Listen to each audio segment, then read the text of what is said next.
Hey guys, welcome back to our Tuesday video lecture for week 3. Today we're going to be talking about America entering the war. So let's get to it. So first slide we're looking at today, the Axis is formed. Isolationism lost some of its appeal in the United States after the war broke out in Europe. America had seen how isolationism during the First World War led to things like the Zimmerman Telegraph and us getting drug into the conflict anyway. Americans at the onset of the Second World War, although wary of conflict in Europe, certainly were more willing to get involved from the outset. Now, hoping to keep the United States out of the war, Hitler worked to strengthen his alliances, make it so terrible a cost to enter the war that the United States wouldn't think of doing so. In essence, is his idea. In September 1940, Germany, Italy, and Japan signed what would become known as the Axis Agreement. Okay, the three nations agreed to provide mutual support in the event of an attack by a country not already in the war. In essence, that's directly about the United States. Should the United States enter the conflict, the three nations would work to defeat the United States. That was the general idea. Okay, moving on to our next slide. Cash and carry.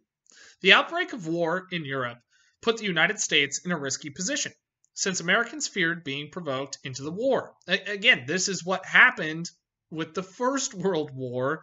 We don't want to see it happen again with the Second. Now, that being said, we were much more involved early on in the Second World War in terms of support. In November of 1939, Roosevelt pushed a bill through Congress that repealed the arms embargo. This Neutrality Act of 1939 included a cash and carry provision, where nations had to pay in cash for materials before transporting them in their own ships. But that's not all that Roosevelt's going to do. Yes, we are supporting them with goods, but that doesn't mean we're not preparing for a war that may come. After the conquest of France, the United States began rearming itself in earnest. It was very obvious that the blitz that Germany was enacting on Europe was causing severe problems. It felt as though no one could stand up to this war machine, that they couldn't be stopped. And in September of 1940, Congress enacted the first peacetime military draft in U.S. history. A month later, the Selective Service Training and Service Act had enrolled 16 million men during peacetime. We were preparing for war. We were hoping to stay out of it, but the tea leaves were telling us we were going to get involved at some point. Now, during his 1940 election campaign, Roosevelt assured Americans, your boys are not going to be sent into any foreign wars. Obviously, we know that's going to change. FDR, like Woodrow Wilson, promised to keep us out of the war. But again, certain things are going to come to pass that are going to make it impossible for us to stay out of the war. Okay, the Battle of Britain. The Battle of Britain was still raging by December of 1940, when Churchill declared that the country was nearly bankrupt, out of money, could not support or sustain itself. Now, determined to provide Britain all the aid short of war, Roosevelt urged Congress to adopt a plan to lend, not sell. See, cash and carry was selling. We wanted to lend them arms. Okay, this legislation becomes known as Lendlease, and it was passed in 1941. This is essential for keeping Britain afloat. Britain could not collapse. If Nazi Germany had conquered Great Britain, it's likely the United States is not able to intervene in the war. It is a very, very, very difficult razor's edge situation taking place in Great Britain. Lend-Lease is able to keep them afloat. Okay, next slide. Hitler strikes the Soviets. One of the oddest decisions that Adolf Hitler made during the Second World War was to attack the Soviet Union. They had signed a non-aggression pact with each other.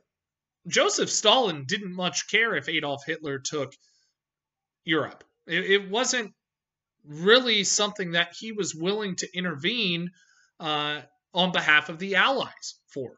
Joseph Stalin didn't want to get involved. However, when Hitler brings the fight to Stalin's doorstep, the Soviet Union obviously has no choice but to defend itself. Okay, next slide. The Japanese Empire expands. From 1940 to 1941, Japan continued seeking raw materials through conquest. It occupied French Indochina in Southeast Asia and then targeted the Dutch East Indies. Japan was growing at a rapid rate. Now, the United States attempted to undercut Japan's aggression by sending loans and other aid to China. In essence, prop up Japan's enemies and freeze Japanese assets in U.S. banks. The United States also blocked the export of vital resources to Japan, including oil. Now, Japan as an island nation can only move its armies via the water. So these massive ships need immense amount of oil. The planes need immense amount of oil. If you kink the hose on them, the hope is that Japan would come to the negotiating table. That is not what happened. Now, Japan plots against the United States. By 1941, American intelligence officers had intercepted and decoded secret messages sent from Japan to its foreign offices. We knew there was going to be a Japanese attack on American forces in the Pacific. The Pacific is the most massive region in the world. We thought the attack would happen at the Philippines. It did not happen at the Philippines. The attack took place at Pearl Harbor. Okay, so next slide. A day which will live in infamy. On the morning of December 7th, 1941, Japanese aircraft carriers approached Hawaii, launching more than 300 bombers and fighter planes to conduct the attack on Pearl Harbor. Over 2 hours later, the Japanese had sunk or damaged 18 American ships, while Japanese warplanes, they had lost only 29 planes in total. In this raid, we would lose more than 2,400 Americans with an additional 1,200 wounded. We would not see numbers like this until 9/11. That's how devastating Pearl Harbor was. Many people wondered if the United States would be able to strike back. Was it such a devastating blow to our Pacific Fleet that the United States would be knocked out of the war? Well, on the contrary, the very next day, Franklin Roosevelt would declare war on Japan, right? This is what he said. Hostilities exist.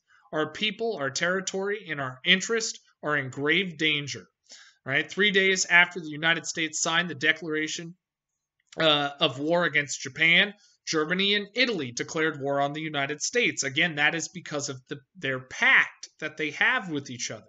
They said if anyone who's not already involved in the war attacks one of the Axis powers, then all of us will come to their aid. So by Japan attacking the United States, it created war declarations between the United States and Japan, the United States and Germany, and the United States and Italy.